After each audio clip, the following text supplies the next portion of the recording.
Welcome back to another episode of the Culture of Currency. We have an exciting video for you today because not only are we looking at the new 2021 Robin Hood from the Royal Mint in England, but we also get to compare it against another Robin Hood coin like this from Austria. If you've seen my Austrian Robin Hood video, which looks like this, then you've already seen and heard my thoughts on the Austrian version of the coin and know a bit about the history of the legendary mythology behind Robin Hood. I will in this video go briefly over Robin's greatest achievements as well as talk about his importance to the culture of England. I want to also note that it is my understanding that this coin will be one of three in a set. Joining will be Little John and Maid Marian. So, like, subscribe, and buckle up for the ride of Robin Hood. I must preface this video with a spoiler. We do not have any hard evidence that Robin Hood was real, but for this video we will look at if he was real and what had to be true. Please comment below if you think this is a true story. Let's start with the setting.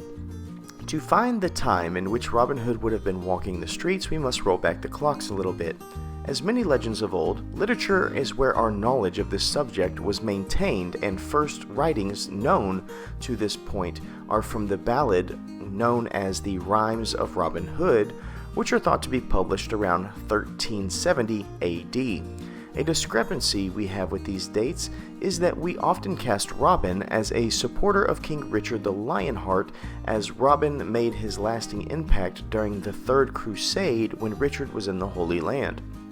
The problem is that the first ballad we have of Robin Hood's name is almost 200 years later, for the Third Crusade lasted from 1189 AD to 92 AD.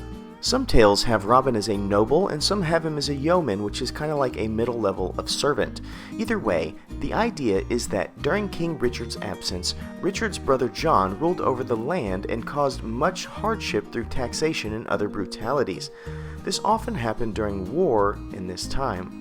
There are some facts here that are documented to justify the reason for Robin. What we know to be true is that there was a series of events between King Richard and King Leopold V of Austria, which you can learn about in my Austrian Robin Hood video. These led to King Richard being captured and held in a castle in Austria until a ransom of silver was paid. This would be an epic silver stack. In its collection of this ransom, it is thought to have created the environment of oppression that led to the legend of Robin Hood. Envoys would have to have been frequent to collect the bounty, which would have been looted from time to time by many crafty men familiar with their native forest. Many of these acts could have very well have happened, but from everything I see, it is unlikely that it was all done by one person. England finally collected the ransomed amount and laid it at the feet of Austria, thus bringing Richard home and restoring the rightful holder of the throne.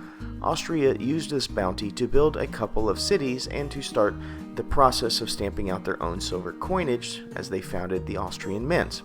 As you can see, the idea of Robin Hood taking overtaxed commodities back from the established monarchy is a cry for individual freedom and justice.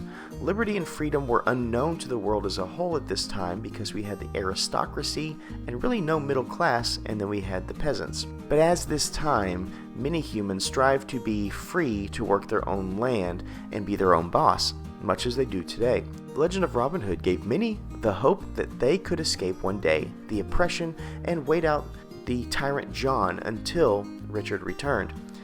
I think the popularity of this story hits all of us who have ever felt unjustly burdened by forces out of our control as we seek just taxation and balance to ordinary life. Before we get to this coin's 60-point scale, however, I would like to give you the numbers side by side of the Austrian Robin Hood so that we can use it as a benchmark. So let's talk about the front of this coin. This is a coin where having the Queen makes perfect sense, and it should not be a detraction in my opinion. She is on so many things that it becomes overwhelming, but I cannot deny Her Majesty being on the front, seeing as she is the ruler of this land. There's also an amazing background present, which I actually think is my favorite background on English coins I have seen. I think they call it microdotting. I'm not blown away by the front, but it's a solid 8. And in comparison, the Austrian Robin also scored a 8. But truth be told, I actually like the Austrian Robin Hood's front better just because I like the way it depicts more of a Norman period artistry, I guess you could say. When we look at the back of the English Robin, we see an appropriate border with a great selection in font. The border is broken by the branch of the oak tree, making the scene feel as if it's coming out of the coin. We have Robin in a very classical depiction with bow drawn and a very nice touch on the background. Oftentimes, I see coins that have nothing on the background in form of texture, which leaves a little to be desired. This back hits on all cylinders and deserves a 9. The Austrian version scored a 7 because I felt like it looked like something from a Marvel movie rather than Robin Hood. Mintage is our next category. I've checked on every website I can think, including the Royal Mint webpage, but couldn't find anything on mintage, so that being said, I emailed the Royal Mint and within 30 minutes they actually replied, and this is what they said.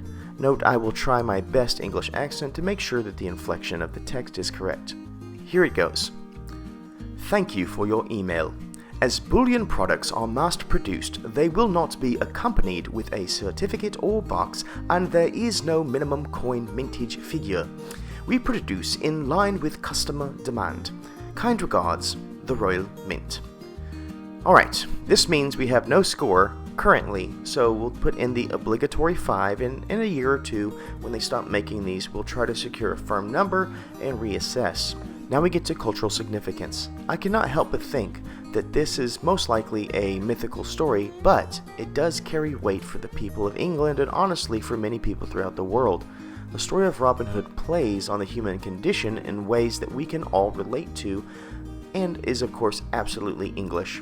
I think it deserves a 10. The Austrian version, however, is silly. There is nowhere near the significance for Austria, and that version scored a 1. Now is the time for collectability. This comes from the Royal Mint, is in a 3-part series, and is a beautiful depiction of a theme that is very relatable to much of the world. This gets very high marks. The only unknown is mintage, and so it scores an 8 currently. The Austrian version scored a 5. Our last area is Uniqueness. This is a coin that I love, and love that it's in a series. It is well done and quite unique in its fit and finish, yet there are other Robin Hood coins on the market such as the Austrian one and others from the past. I honestly think that this theme will be recycled every 10 to 15 years due to its popularity, which means that it is not all that unique in theme, but it is in design. So I give it a 6, and the Austrian version scored a 5.